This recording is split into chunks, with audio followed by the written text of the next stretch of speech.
Hi everyone. Thank you so much for checking out this video here on Show Style and Spirit. I am Ebony and I want to talk about Kandi is responding, her response through her attorneys to Todd's claims that he was pressured and in distress when signing their prenuptial agreement. Kandi even has the receipts from their wedding special that aired on Bravo more than 11 years ago. Now, before we get into Kandi's receipts, I ask that you please hit the like button on this video as well as subscribe to the channel. And everything that I'm saying in this video is alleged and just my opinion. And Bravo and anything that falls under NBC Universal, I cannot play the video, honey. They will flag this video quicker than you can blink and say, Peter Pied Piper, that whole saying, Bravo will beat you to it and they will take down the video. So I have it paused, as you can see on the Neighborhood Talk. Shout out to the Neighborhood Talk. So we're just going to talk about what happened on their wedding special. I'm sure that you all remember it. Todd was giving like pushback, but he knew that they were not going to get married until he signed the prenup. And if you have a Peacock subscription, you can just check it out there. But people have been posting the clips left and right.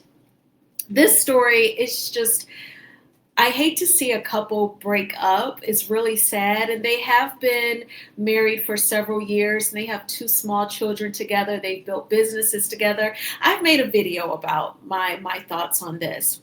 But oh my gosh, he wasted no time, getting a little dirty, a little vicious. But in his response, he kept saying, hopefully we'll be able to have pretty much fruitful conversations concerning custody. We shall see. So I'm going to start off with the latest update, which is Kandi's response, and then we will talk about what Todd Tucker had to say.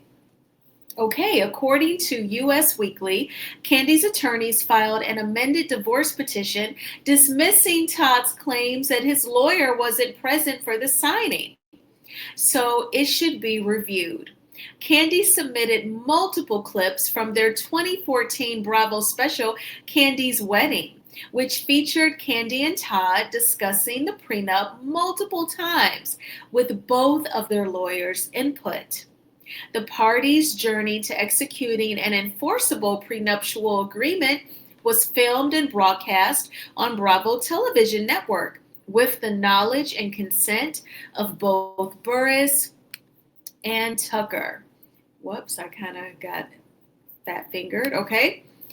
And for their 5-part reality television wedding documentary entitled Kandi's Wedding that premiered on June 1st. Okay. Kandi's lawyer noted in the filing. Now, Kandi's lawyer also noted that Todd audibly announced that he was good to sign the prenuptial agreement during a private encounter with Kandi after talking to his lawyer on and off camera. So she has the receipts and she had her lawyer file an amended petition. This was very smart. Todd, I'm not really sure what you were thinking. You were on an entire reality TV special, a spinoff, where the cameras were rolling when you signed the prenup and all of the discussions took place. So I don't know why you would think that you could have revisionist history when it's all been documented on film. That's just kind of silly. Now, what I could do is while they were discussing it, I could play the audio. For you and I'll mute it here. So you know what? The video, it can't even move. The video can't even move. So on your Instagram, because NBC Universal, they do not play at all. So when you have time on Instagram, head on over to the Neighborhood Talk, scroll down a little bit, and you'll see this story and you can check it out. I don't even want to chance it. So let's go ahead and get into what Todd had to say. So this was his initial response to Kandi initially filing for divorce. Now, these details I am getting from page 6. So Kandi Burris's estranged husband, Todd, has requested primary physical custody of their two kids, Ace and Blaze. and he is questioning their prenuptial agreement. So on November 26th, he filed a response to Kandi's divorce petition. And he says that their two kids, Ace, who's 9, and Blaze, who's 6, are currently living with him in Georgia as Kandi tends to out of state work obligations. Now, if you follow Kandi on Instagram, you know that she is appearing on Broadway. As well as, okay, of course, we know she produces Broadway plays, and Kandi is now starring in one. And so she's in New York working. So he has the kids. I will say this, whenever a man is actually doing his job as a parent, they have to like document it. They have to type it out for you to read. It has to be broadcast. They really move like they are doing something additional, like they're going out of their way when they parent their kids. What did Angela Bassett say in Boys in the Hood? You ain't special. You're just doing what women have done from the beginning of time. You may be cute, but you're not special. Now drink your cafe au lait. It's on me. She took a sip. She had finished college, got her master's, and she had moved and was living in this like high class apartment. But anyway, she tells Furious Styles off, like, you're not doing anything extra. You inserted your you know what and fertilized my egg, and you made a baby with me. You're doing what you're supposed to do. So he is saying, they're currently living with him while she's working on Broadway. We all know that Kandi has a goal of becoming an EGOT, winning the Emmy, Grammy, Oscar, and Tony. She already has Grammy Awards for writing songs for TLC. And so she's working on the others. I'm pretty sure what's next is the Tony from all of her contributions to Broadway. It has to happen at some point, my goodness. So also with him questioning the prenuptial agreement, this is more so about the custody. He wants the primary physical custody, joint legal custody, and the final decision-making authority. Those are 3 things concerning the children that he's going to ask for if they are unable to reach a custody deal. So, but there is more information from page 6 in regards to the prenup. So let's see. Okay. So he is also questioning the prenuptial agreement, saying that he was pressured into signing the prenup without proper legal representation. In his response to the divorce petition, Todd's attorneys said that the agreement was presented to Todd without him having counsel. Even though Kandi had counsel, she was able to communicate with them regarding the potential prenuptial agreement. Despite that knowledge, Kandi's counsel presented the final agreement to Todd for signature immediately before the wedding ceremony, without any notice to or consultation with Todd's team, who had been significantly engaged in the negotiation process. Okay, time out. Flag on the play. Todd, you knew that you couldn't marry Kandi unless you signed a prenuptial agreement. You were giving pushback. So you were signing it right before the wedding because you hadn't signed it up until that point, and you had to sign it if you were going to marry her. She needed the signature on the prenup, or that's pretty black and white. So don't play games. I'm glad that she had the wedding special. I feel like that was meant to be. And so I just hope that the judge finds that to be significant and admissible, just because it's not on paper or there's not like a notarized witness statement, but it's actually film. I hope that that is satisfactory to the judge who's presiding over their divorce case. I'm not an attorney. I have not earned my Juris Doctorate, so I don't know if using footage from a reality TV show works to make your argument on your side of the case. But I hope that it is sufficient, because it's great evidence, in my opinion. And also, his attorneys go on to say these circumstances, meaning that he had to sign the prenup right before the wedding ceremony, and he's claiming that he didn't have legal representation. These circumstances raise substantial questions concerning the enforceability of said document. Nevertheless, Tucker remains committed to working in good faith to resolve this matter amicably and privately to the extent possible. Tucker is also demanding a division of all marital assets, both real and personal, tangible and intangible, between himself and Burris. If the prenup is found to be void, Tucker has demanded primary physical custody, joint legal custody, and potentially alimony. And then page 6 said that they reached out to Kandi's representative for comment, but did not immediately hear back. Wow, a division of all marital assets, both real and personal, tangible and intangible.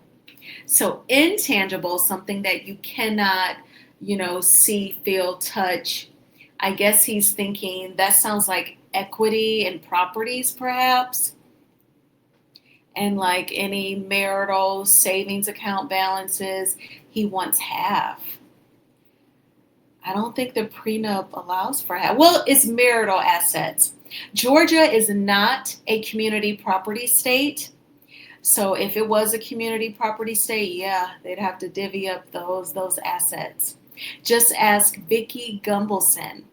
Her insurance company at the time was worth like $12 million, and she had to write a check to her ex-husband Don for $6 million.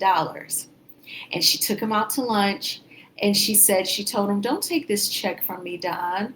And he said, "No, the judge said I could have it." And all she could say at the reunion for that season was, "I made it one time, I'll make that money up again." It's like, damn.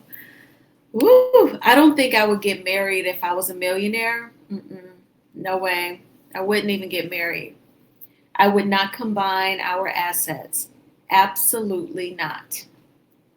And I just want to say very briefly, like sometimes, just in my opinion, how it appears to me is that some of these amazing women who have built these fortunes, these empires off of their talent and hard work, they create these businesses to give their man something to do so that it doesn't look like he's just living off of her, but he's managing the businesses. He's hiring and firing and overseeing the training. And so it seems like he's been working with her money that she has invested in the restaurants.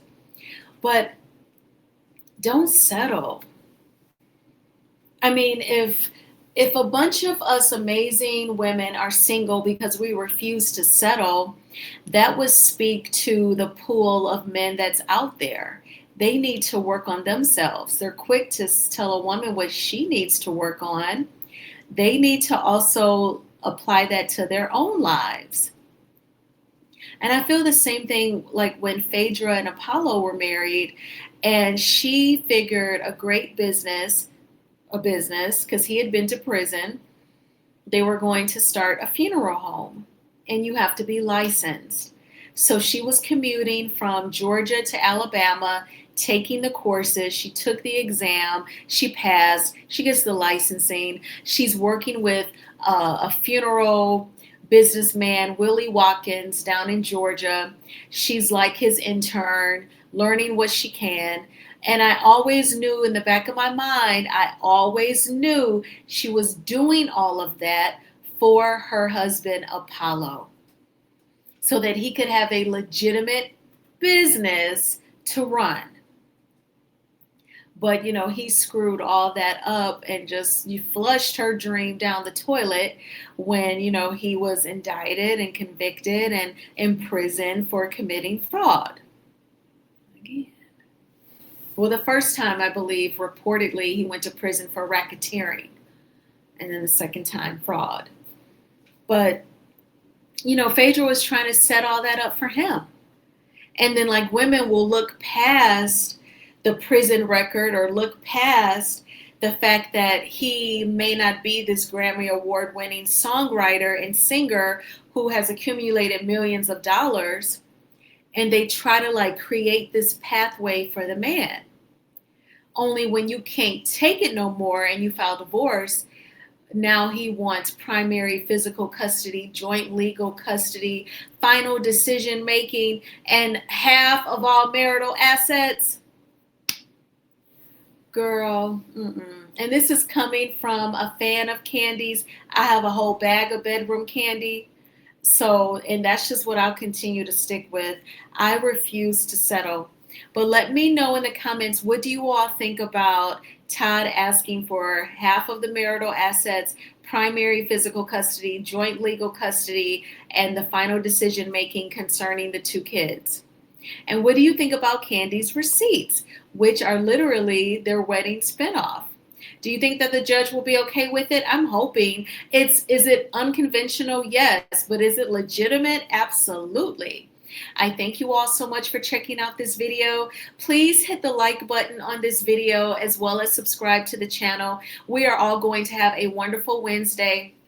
Do what you have to do tonight so that you don't have to rush. Try not to snooze your alarm. And I'm speaking to myself when I say that.